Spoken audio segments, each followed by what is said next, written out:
This is the IXlab Research Podcast. Research Podcast. Research Podcast. Okay, get ready to dive into some seriously mind-bending tech. We're talking about AI that can potentially turn your thoughts into actual text. Imagine the possibilities. Yeah, it's pretty wild stuff. It really is. The paper we're going to unpack today is called Thought-to-Text, Text Generation from EEG Signal Using Large Language Models. Catchy title. Right, and the research comes from the University of Texas at Austin. They're doing some really cool work over there. So in this deep dive, we're going to break down how this tech works, what it can actually do and what it can't, and what it could all mean for the future. Sounds good. First things first, we need to talk about EEG, electroencephalography. It's a way to measure electrical activity in the brain using sensors placed on the scalp. Right, like it's kind of like a window into your brainwaves. Exactly. Now let's get into the nitty-gritty of the research. Maybe you can start by explaining why turning brain activity into text is such a difficult thing to do. Well, decoding brain signals is a huge challenge. It's like trying to translate a symphony into a written story. There's just so much complexity and nuance. I see what you mean. There's a lot going on in there. For sure. So for this study, they used EEG instead of fMRI. fMRI is another way to image the brain, but EEG is more portable and affordable. Yeah, and they didn't actually use text to prompt the thoughts in this research, right? Yeah, that's right. They used images instead. Why images? Well, because processing images is a more basic function of the brain, and it's less influenced by things like language differences. Ah, so the more universal starting point. Exactly. Right. And they also used GPT-4, that really powerful language model, to create descriptions of those images to use as a kind of ground truth. So they used AI to train another AI. Yep. Pretty neat, huh? Definitely. So they had those images, the brainwave recordings from the EEG, and the descriptions created by GPT-4. Right. What did they do next? Well, they developed a 3-stage process to try to make this thought-to-text thing actually work. 3 stages. Yeah. The first stage was all about training an EEG encoder. Think of it like teaching the AI to read brainwaves. Okay.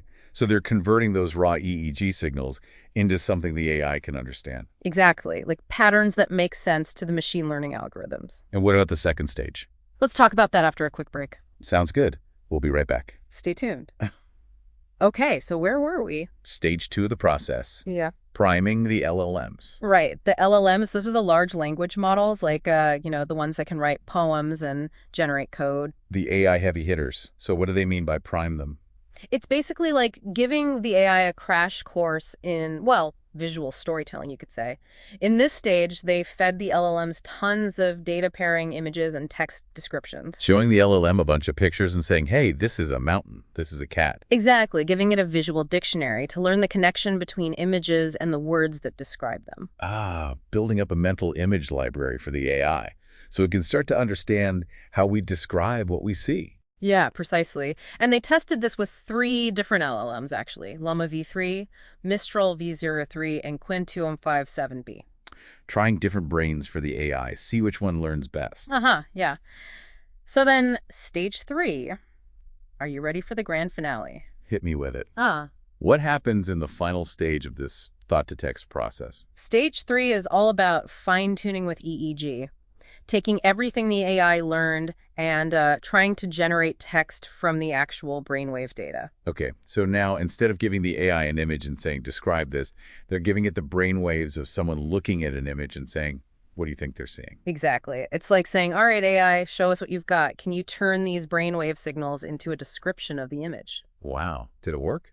Well, the results were pretty impressive, honestly. The AI wasn't perfect, but it was able to create descriptions that matched up with the images pretty well. Hold on, though. How do you even measure that? How do you know if the AI is actually capturing someone's thoughts? Good point. They used a bunch of different metrics to evaluate the AI's performance. BLU, Meteor, Rouge, and BERT score.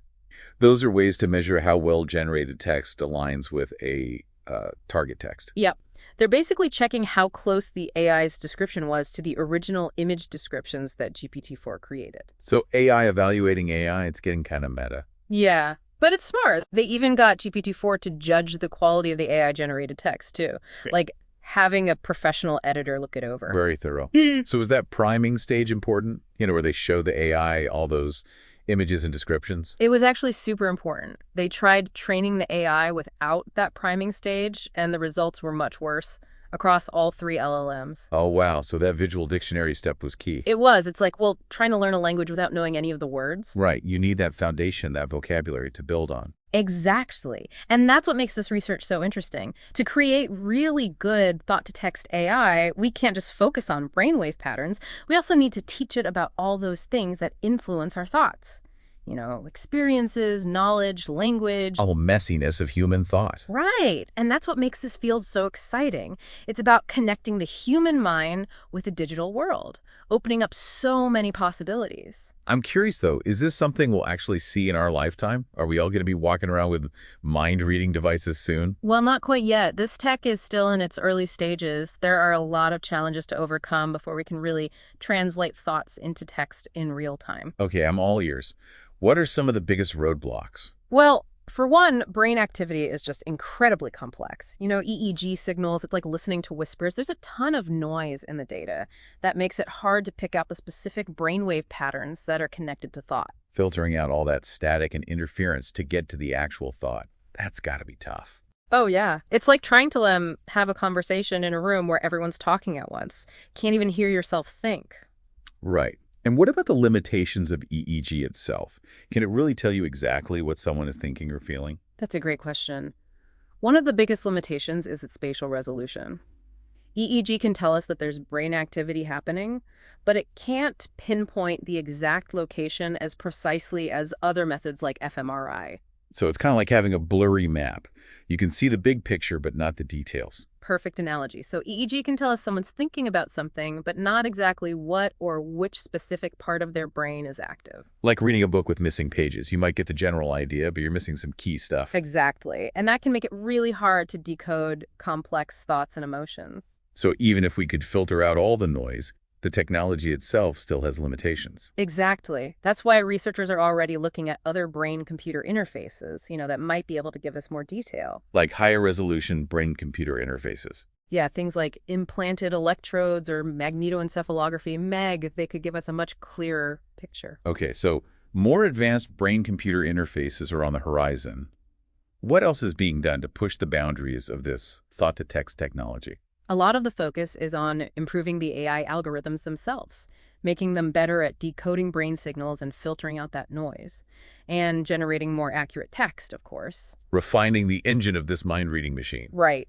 And they're also figuring out how to incorporate more context into the process. Right now, the AI mostly focuses on immediate brainwave patterns, but our thoughts are influenced by so much more than that, Memories, emotions, our surroundings, all kinds of things. Teaching the AI to think more holistically, like consider the bigger picture. Exactly. They're even trying to find ways to bring in information from other sources, like sensors that can track eye movements or even a person's physiological responses, to give the AI a richer understanding of what's going on. More pieces of the puzzle. Right. And as AI gets better and we learn more about the brain, we can expect to see some really big improvements in this technology. So we might not be having telepathic text conversations just yet. But the sys-tech is clearly advancing rapidly. Oh, for sure. And the potential is just incredible. Okay, so let's talk applications. Where could this thought-to-text stuff actually be used in the real world?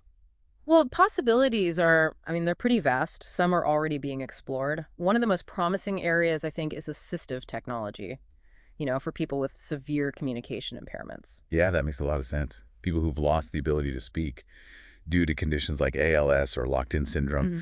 This technology could be life-changing for them. Absolutely. Imagine being able to, share your thoughts, your feelings, just by thinking them. After years of being unable to communicate, that's powerful. Giving them back their voice.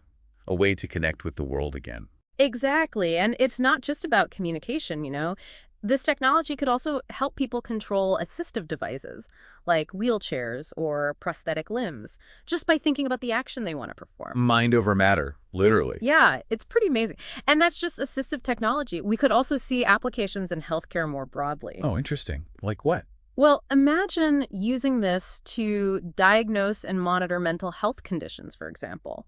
We could potentially gain a much deeper understanding of what's happening in the brain, for someone experiencing things like depression or anxiety. Like a window into the mind, helping us see and understand mental health in a whole new way. Exactly. It could lead to more personalized treatments, more effective therapies, better outcomes for patients in the end. It's amazing to think about the potential to really make a difference in people's lives. It really is. And beyond healthcare, I mean, think about the possibilities in education or gaming. Those are interesting ones. How could mind-reading AI be used in those areas? Well, in education, you could have students interacting with computers and learning platforms just by thinking, creating truly personalized learning experiences. Taking interactive learning to a whole new level. No more clicking or typing, just pure thought. Right. And for gaming, imagine controlling your character, casting spells, all just with your mind. It would be so immersive, a completely new kind of gaming experience. Like the ultimate virtual reality, where your mind is the controller. Incredible. It is. And those are just a few examples. I think we'll only continue to see more creative and transformative uses as this technology develops. It's exciting and, well, a little daunting too. But we need to talk about the ethical side of things, right? We've touched on it, but it's important. You're absolutely right. Just because we can do something doesn't mean we should. There are risks and downsides we need to consider, especially before this tech becomes widespread. For sure. Privacy is a huge concern. If machines can read our minds, what happens to our right to privacy? Could our own thoughts be used against us somehow? Those are big questions. We need to establish some really clear boundaries and safeguards to protect people's mental privacy. No one's thoughts should be accessed without their consent. Absolutely. Our thoughts are our own. We need to make sure this technology never violates that. Couldn't agree more. And then there are concerns about bias and discrimination. If the AI is trained on biased data, it could make those biases even worse. It's not just about the technology itself, but the data it's trained on and the people who are developing it. Exactly. We need to make sure this technology is developed ethically and responsibly. We have to work together to make sure it's used for good, not for harm. Well said. The future of this technology, it's really in our hands. We need to shape it wisely. So true. Well, that brings us to the end of our deep dive into thought-to-text technology. We've covered a lot of ground. We have. It's been a great conversation. It really has. We hope you'll continue the conversation on social media, share your thoughts, your questions, your hopes, your concerns, whatever's on your mind. Let's keep talking and keep learning. And until next time, keep exploring and keep diving deep.